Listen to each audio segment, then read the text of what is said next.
Hello students, हम पढ़ रहे हैं राजस्थान करंट अफेयर्स। यह आपके आने वाले एग्जाम्स के लिए बहुत ज़्यादा इम्पोर्टेंट है। तो इसमें हम आज पढ़ने जा रहे हैं किशोरियों के लिए राजस्थान सरकार के द्वारा कौन कौन सी योजनाएं लाई गई हैं, हम ये देखेंगे। इसमें पहली योजना है गैर पोषण घटक।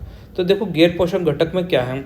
इस योजना का लक्ष्य है कि स्कूल नहीं जाने वाली बालिकाएं, आप ये देख रहे हैं फोटो में, देख सकते हैं कि ये दोनों बालिकाएं हैं। ये क्या कर रही हैं, इनके हाथ में फावड़ा है, जबकि इस उम्र में इनके पास होना चाहिए बैग, बुक्स होनी चाहिए, जिससे ये क्या है अपने जीवन को संवार सके। तो इसके लिए क्या है, जो 11 से 14 वर्ष की किशोरियों को पुनः फॉर्मल स्कूली एजुकेशन दी जा सके, इनका वापस से स्कूल में एडमिशन कराना है, या फिर इस गैर पोषक घटक के अंतर्गत कौशल प्रशिक्षण प्राप्त करने हेतु इनको प्रोत्साहित करना है, एनकरेज करना है कि अगर आपसे पढ़ाई नहीं हो रही है तो आप अपनी स्किल्स को डेवलप कर लीजिए। कोई कढ़ाई बुनाई, कोई सिलाई से रिलेटेड, कोई छोटा मोटा कॉटेज इंडस्ट्री से रिलेटेड कोई बिजनेस सीख लीजिए, जिससे आपकी स्किल इंप्रूव हो और आप अपने जीवन में आगे बढ़ सकें। गैर पोषक घटक के अंतर्गत अन्य सेवाएं कौन कौन सी हैं, देखिए आयरन फोलिक एसिड की गोलियां दी जाएँ, जिससे क्या होगा, जो फीमेल्स में आयरन की कमी हो जाती है उसको फुलफिल किया जा सके। सप्लीमेंट दिया जा सके, स्वास्थ्य जांच कराई जाए बार बार रेगुलर बेसिस पे, अगर इनको कोई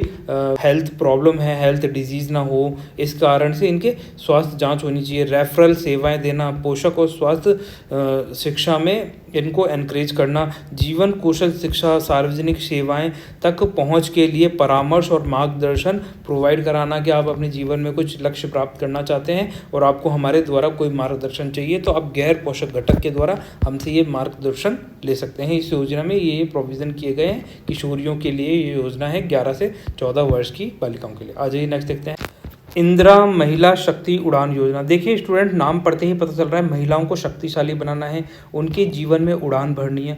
आज भी हमारे समाज में, देश में क्या है, ये घूंघट प्रथा एक कुरीति के रूप में विद्यमान है। इसकी वजह से, घूंघट प्रथा की वजह से बहुत सारी महिलाएं अपने जीवन में आगे नहीं बढ़ पाती हैं, क्योंकि वो उसी कस्टम में, उसी परिप्रेक्ष्य में बनी रहती हैं। इसकी वजह से सामाजिक बहुत सारी सामाजिक कुरीतियाँ हैं जिनका उन्हें सामना करना पड़ता है। जैसे कि सैनिटरी नैपकिन्स ही हैं। सैनिटरी नैपकिन्स का आज भी बहुत सारी महिलाएं इस्तेमाल नहीं कर सकती, खुल के बात नहीं करती हैं, वो इसको एक टैबू मानती हैं, है ना। तो इस चीज़ से बचाव के लिए ही ये राजस्थान सरकार इंदिरा महिला शक्ति उड़ान योजना लेकर आई है।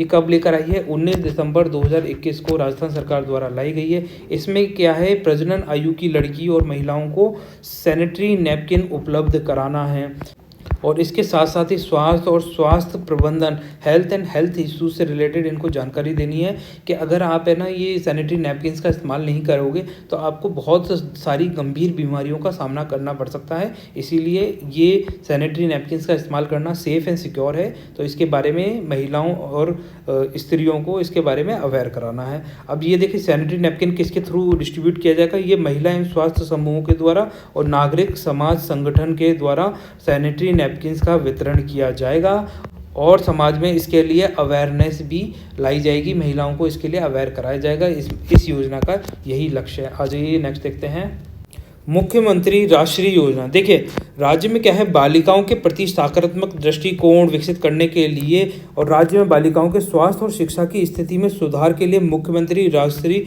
योजना की घोषणा की गई थी कि बालिकाओं को एक इक्वल अपॉर्चुनिटी मिले, हमारे समाज में उनको भी एक सम्मानपूर्वक दर्जा मिल सके। इसीलिए मुख्यमंत्री राष्ट्रीय योजना लेकर आई है। इस योजना के मेन प्रोविज़न क्या है, इसके अंतर्गत राज्य में जून 2016 या उसके बाद अगर किसी बालिका ने जन्म लिया है तो वो इस मुख्यमंत्री राष्ट्रीय योजना के लिए पात्र होगी, उसमें वित्तीय सहायता लेने के लिए वो एलिजिबल होगी।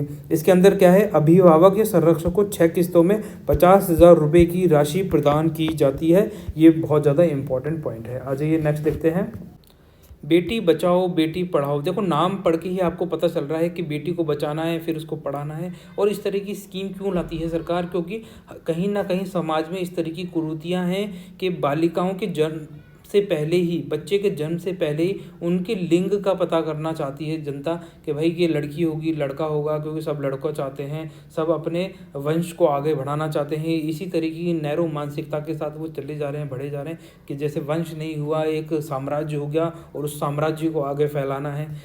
मतलब लोगों में किस तरह की मानसिकता है, और इसी चीज़ को देखते हुए सरकार ये स्कीम लेकर आई है, बेटी बचाओ बेटी पढ़ाओ स्कीम। देखिए, इसका मेन प्रोविज़न यही है कि जेंडर आधारित चयन को रोकना है ताकि बालिकाओं का अस्तित्व और सुरक्षा सुनिश्चित हो सके, साथ ही बालिकाओं की शिक्षा और भागीदारी सुनिश्चित की जा सके। इस योजना के तहत समुदायों के सदस्यों में जागरूकता पैदा करना है कि भैया बालिकाएं हमारे लिए बहुत ज़रूरी हैं, उनको आप बिल्कुल ऐसे मत डिस्क्रिमिनेट करिए कि लड़का और लड़की में डिफरेंस कर रहे हैं, आप इस तरह से नहीं करना है। जागरूकता फैलाने के लिए विभिन्न गतिविधियों जैसे बैठकें, प्रशिक्षण, कार्यशालाएँ, सांस्कृतिक कार्यक्रम और अन्य मीडिया की गतिविधियों आयोजित की जाती हैं, जिससे लोगों में अवेयरनेस लाई जा सके कि बेटी को बचाओ बेटी पढ़ाओ। और इस तरीके से जेंडर सिलेक्शन कराना, उनका पता करना बच्चे के जन्म से पहले कि लड़की होगा लड़का होगा, ये एक तरीके से गैर कानूनी अपराध है और इसमें बहुत कड़ी से कड़ी सज़ा मिलनी चाहिए लोगों को अगर ऐसा कोई करता है तो गाइस देखिए, वीडियो को लाइक एंड शेयर कर दीजिए, चैनल को सब्सक्राइब कर लीजिए। आपकी कोई क्वेरीज हैं, कोई सजेशन है तो आप कमेंट सेक्शन में लिख सकते हैं। इसका पार्ट 2 हम जल्दी लेकर आएंगे।